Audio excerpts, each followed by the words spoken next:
Hello guys, welcome to NEET Biology Zone. So today we will be doing very important questions related to ecology as we have done in the last two videos. So this is the third video of ecology previous year questions. Let's start with question number 1. The first question is, second most important trophic level in a lake is zooplankton, benthos, phytoplankton or neuston. So the correct answer is जू plankton because जो भी trophic levels होते हैं lake में उसमें जो सबसे नीचे वाला लेवल होता है वो फाइटो प्लांटन होता है जो प्लांट्स होते हैं और जू प्लांटन मीन्स एनिमल्स। सो जो सेकेंड लेवल होएगा वो होएगा आपका zooplankton. Second most important trophic level in a lake it will be zooplankton, so it will be option number 1. Coming to the next question. Food chain in which microorganisms break down the food formed by primary producers are. So इसका correct answer है detritus food chain. Micro organisms feed करते हैं dead and decaying organic matter को और इसको बोलते हैं saprophytic food chain भी बोलते हैं। डेट्रेटस फूड चेन को सैप्रोफिटिक फूड चेन भी बोलते हैं। इसमें micro organisms dead and decomposed organisms को कन्वर्ट करते हैं ऑर्गेनिक मैटर में, उनको स्मॉलर पार्टिकल्स में तोड़ के, ठीक है। सो इसको सैप्रोफिटिक फूड चेन भी बोलते हैं। This is very easy question. Next pick up the correct food chain. So इसका जो करेक्ट आंसर है वो है ऑप्शन नंबर सी। जैसे भी आपका क्वेश्चन नंबर 1 में भी था, फाइटोप्लैंक्टन सबसे लोअर लेवल पे, फिर जूप्लैंक्टन, उसके बाद फिश। तो ये जो फाइटोप्लैंक्टन है वो क्या है, प्रोड्यूसर्स। जूप्लैंक्टन होंगे प्राइमरी कंज्यूमर्स। जो जूप्लैंक्टन होगा वो होगा प्राइमरी कंज्यूमर और जो फिश होगा वो होगा सेकेंडरी कंज्यूमर, ठीक है। So this is the series phytoplankton, zooplankton and fish. तो ये होगा करेक्ट आंसर, ठीक है। Now coming to the question number 4. Which of the following statements is not correct? Which of the following statements is not correct? तो इसका जो question answer है, pyramid of biomass in C is generally upright, ये correct answer नहीं है because pyramid of biomass जो सी में होता है वो हमेशा इन्वर्टेड होता है, ठीक है। तो this is not upright, this is always inverted. आप देख सकते हैं सी में जो भी ट्रॉपिक लेवल्स होती हैं, जैसा भी हमने प्रीवियस क्वेश्चन से भी किया, लोअर बायोमास होता है, फिर हायर होता है, फिर उससे भी हायर होता है सी में। तो सबसे जो पहला लेवल होता है वो होता है फाइटोप्लैंक्टन्स का, उसके बाद जूप्लैंक्टन्स, उसके बाद फिश। तो सबसे पहले आएगा प्रोड्यूसर, प्राइमरी प्रोड्यूसर, फिर हो जाएगा सेकेंडरी कंज्यूमर। तो ये अपराइट नहीं है ना, ये इन्वर्टेड फॉर्म में। सो सी का हमेशा इन्वर्टेड रहेगा। बायोमास ऑफ सी हमेशा याद रखेंगे इन्वर्टेड। मैंने पता है कैसे याद किया हुआ है सी का इन्वर्टेड, तो मैंने ऐसे याद किया, सिन समझ लीजिए सी तो इन इन्वर्टेड, ऐसे ही लर्न कर लेंगे तो कभी आप भूलेंगे नहीं कि पिरामिड ऑफ बायोमास सी का हमेशा इन्वर्टेड होता है। और ये डायग्राम आपके माइंड में हमेशा होना चाहिए। सबसे पहले होते हैं प्रोड्यूसर्स जो कि फाइटोप्लैंक्टन्स हैं, फिर प्राइमरी प्रोड्यूसर्स जो कि जूप्लैंक्टन्स हैं और सेकेंडरी कंज्यूमर्स हैं फिश, ठीक है। तो सी का हमेशा इन्वर्टेड रहेगा, तो ये है रॉन्ग आंसर। और बाकी करेक्ट आंसर्स क्या है, C biomass in C is generally inverted, ये करेक्ट आंसर है। Pyramid of energy, energy always upright होता है, ये भी आपको हमेशा याद रखना चाहिए, इसके बहुत क्वेश्चंस आते हैं। Pyramid of numbers in a grassland ecosystem is upright, ठीक है। अपराइट रहेगा क्या क्या, एनर्जी वाला अपराइट रहेगा हमेशा, नंबर्स इन ग्रासलैंड इकोसिस्टम हमेशा अपराइट, ठीक है। और जो बायोमास इन सी है वो हमेशा इन्वर्टेड रहेगा। Now coming to the next question, question number 5. Which of the following ecological pyramids is generally inverted? तो इसका करेक्ट आंसर होएगा, अभी हम लोग ने पढ़ा पिरामिड ऑफ बायोमास इन सी, सी से इन्वर्टेड, एस और इन सेम, ठीक है। तो इन्वर्ट सी का हमेशा इन्वर्टेड रहेगा, ठीक है। Now coming to the next question. इस टाइप के क्वेश्चंस काफी आते हैं एग्जाम्स में, आप देख सकते हैं। What type, next question is what type of ecological pyramid would be obtained with the following data. Primary producer का 10 ग्राम्स, प्राइमरी कंज्यूमर का 60 ग्राम, सेकेंडरी कंज्यूमर का 120 ग्राम। सब क्या देख रहे हैं कि सबसे कम बायोमास क्या है, प्राइमरी प्रोड्यूसर का, फिर होगा प्राइमरी कंज्यूमर का, उसके बाद होगा सेकेंडरी कंज्यूमर का। तो अभी हमें ये क्वेश्चन अभी भी हमने देखा कि ऐसा जो डायग्राम था लास्ट में उसका क्या आ रहा है, इन्वर्टेड पिरामिड ऑफ बायोमास। अभी हमने जस्ट देखा कि सबसे नीचे जो है कम रहता है बायोमास फिर थोड़ा बढ़ता है, फिर और बढ़ता है। मैं आपको एक बार फिर से दिखा देती हूँ वाला डायग्राम, ये देख सकते हैं। जैसे देख रहे हैं ना, टॉप लेवल पे सेकेंडरी कंज्यूमर है, प्राइमरी प्रोड्यूसर, फिर ये है प्रोड्यूसर। तो यहाँ पे लिखा भी है लोअर बायोमास, फिर हायर, फिर और हायर। तो ये हमेशा इन्वर्टेड रहेगा, इसका हमेशा भी इन्वर्टेड रहेगा, ठीक है, सी का। Coming to the next question, तो इसका आएगा इन्वर्टेड पिरामिड ऑफ बायोमास, ठीक है।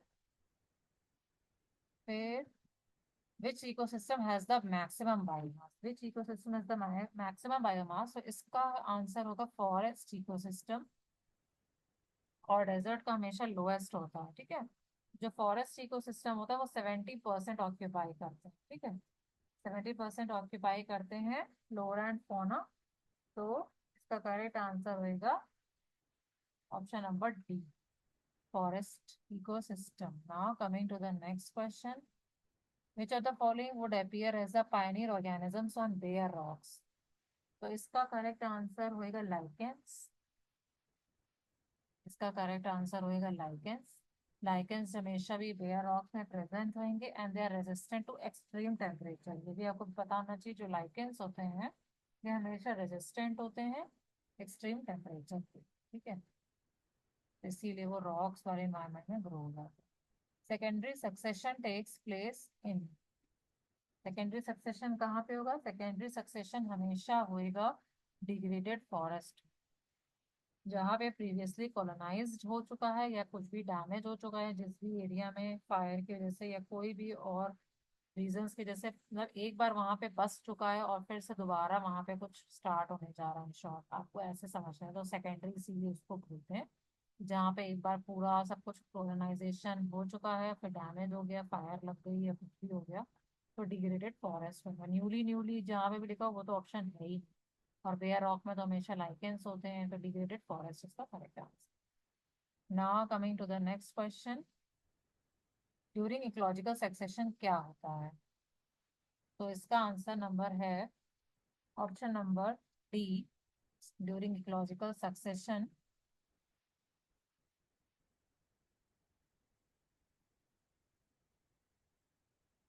ड्यूरिंग इकोलॉजिकल सक्सेशन इसका है ऑप्शन नंबर डी। देखते हैं, the changes lead to a community that is in near equilibrium with the environment and is called as the pioneer community. Ecological succession में क्या क्या होता है? चेंजेस होते हैं, और आप देख सकते हैं यहाँ पे मैंने पॉइंट्स में लिखा हुआ है क्या क्या होता है ड्यूरिंग इकोलॉजिकल सक्सेशन में। कुछ स्पीशीज जो है कॉलोनाइज होती हैं तो पॉपुलेशन इंक्रीज हो जाती है, और कुछ डिक्लाइन भी होती है, ठीक है।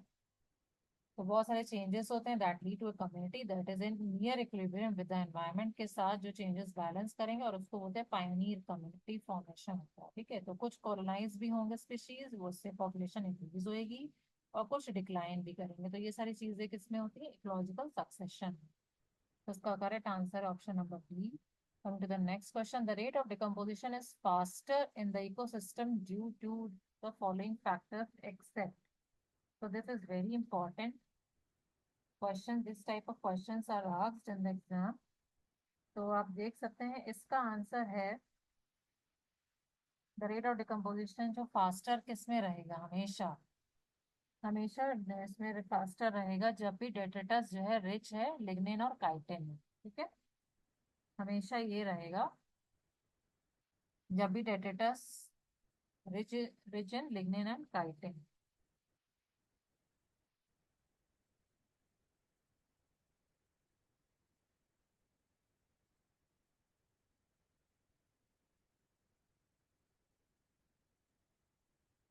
सॉरी गाइस, ये थोड़ा सा कंफ्यूजन हो गया इसमें।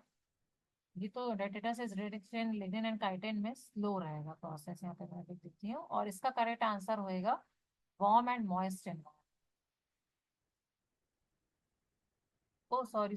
The rate of decomposition is faster in the ecosystem due to the following factors except पूछा है, तो ये नहीं होगा।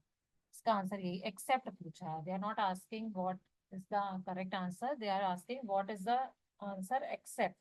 तो detritus is rich in lignin and chitin, इसमें क्योंकि स्लो होता है। बाकी फास्टर किसमें होगा? Detritus is rich in sugars, warm and moist environment, presence of aerobic soil microbes. So sorry guys, confusion हो गया उसमें। What is the question asked, you have to read carefully. तो फास्टर कब रहेगा? हमेशा जब शुगर प्रेजेंट है, warm and moist environment है, presence of aerobic soil microbes, और जब लैग्निन एंड काइटिन है तब स्लो रहेगा। ठीक है, now coming to the next question, which of the following statements is incorrect?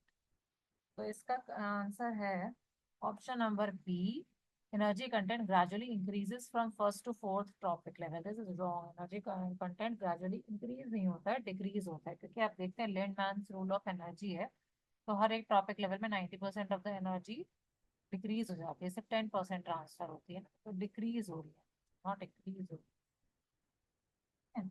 बाकी सारे करेक्ट स्टेटमेंट्स आप देख सकते हैं, biomass decreases from first to fourth trophic level, number of individuals decreases from first trophic level to fourth trophic level, ये भी right है, ये फर्स्ट वाला भी राइट है। एनर्जी कंटेंट ग्रेजुअली डिक्रीजेस, ये करेक्ट है, from first to fourth trophic level energy content बढ़ता नहीं है, हमेशा डिक्रीज होता है। ठीक है, now coming to the next question, in relation to gross primary productivity and net primary productivity of an ecosystem, which one of the following statements is correct?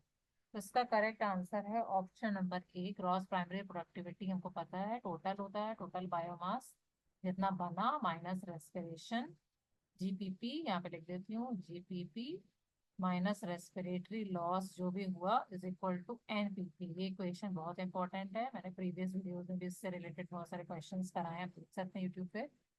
तो GBP होता है टोटल जितना भी बायोमास बना माइनस रेस्पिरेशन में जितना निकल गया और जितना बचा और कंजम्पशन होता है नेट प्राइमरी प्रोडक्टिविटी। ठीक है, तो ग्रॉस प्राइमरी प्रोडक्टिविटी ऑब्वियस सी बात है, जो टोटल है वो हमेशा ज्यादा होगा as compare to net primary productivity. ठीक है, तो ये is the correct answer. Now coming to the next question, the primary producers of the deep sea hydrothermal vent ecosystem are. तो इसका करेक्ट आंसर है chemosynthetic bacteria, these are also called as archaea bacteria। तो primary producer जो deep sea में present होते हैं ये सारे कीमोसिंथेटिक बैक्टीरिया होते हैं, आर्की बैक्टीरिया भी होते हैं इनको। Next, the mass of living material at a trophic level at a particular time is called as. तो इसका करेक्ट आंसर है स्टैंडिंग क्रॉप। तो भी किसी भी गिवन टाइम पे mass of the living material किसी भी प्रॉपर टाइम पे अगर है तो उसको स्टैंडिंग क्रॉप है। ठीक है, now coming to the next question, question number 16, the mass of living material at a trophic level at a particular time, same question repeat हो गया है, तो इसका भी क्या रहेगा, स्टैंडिंग क्रॉप। ठीक है, now coming to the next question, the upright pyramid of number is absent in। तो upright pyramid of number जो है that is absent in, तो ये फॉरेस्ट होएगा, इसका हमेशा इन्वर्टेड रहता है और बाकी सब में अपराइट रहता है। ठीक है, पॉन्ड में अपराइट है, लेक में अपराइट है, यहाँ ग्रासलैंड में भी अपराइट है। और जो पॉन्ड इकोसिस्टम होता है ना, उसमें जो सबसे नीचे रहता है ना, सबसे लोअर लेवल पर उनको बेंथोस बोलते हैं और स्कैवेंजर्स बोलते हैं, जैसे कि क्रस्टेशियंस, पॉलीपीड्स। तो ये मैंने एक एक्स्ट्रा इन्फॉर्मेशन दे दी, आपको पता होना चाहिए। जो भी सबसे लोअर लेवल पे ओशियन में होते हैं तो ऑर्गेनिज्म, उनको बेंथोस, स्कैवेंजर्स, क्रस्टेशियंस और पॉलीपीड्स। ठीक है, now coming to the next question, the second stage of hydrosphere is occupied by plants like। तो सेकेंड स्टेज होती है, 6 स्टेजेस होती हैं हाइड्रोस्फीयर की। तो ये आपको एग्जांपल्स पता होना चाहिए, इससे भी कभी कभी क्वेश्चन है, तो उसका पहले इसने दिया है, तो मैंने इसमें आपको 6 लेवल्स में दे दिया क्या क्या प्लांट्स हैं, क्या क्या ऑर्गेनिजम्स हैं। जैसे कि फर्स्ट लेवल पे बैक्टीरिया और ब्लूमिंग, ये बहुत इंपॉर्टेंट है। सेकेंड लेवल का तो क्वेश्चन पूछ ही चुके हैं, आप देख सकते हैं हाइड्रिला या वैलेस्नेरिया।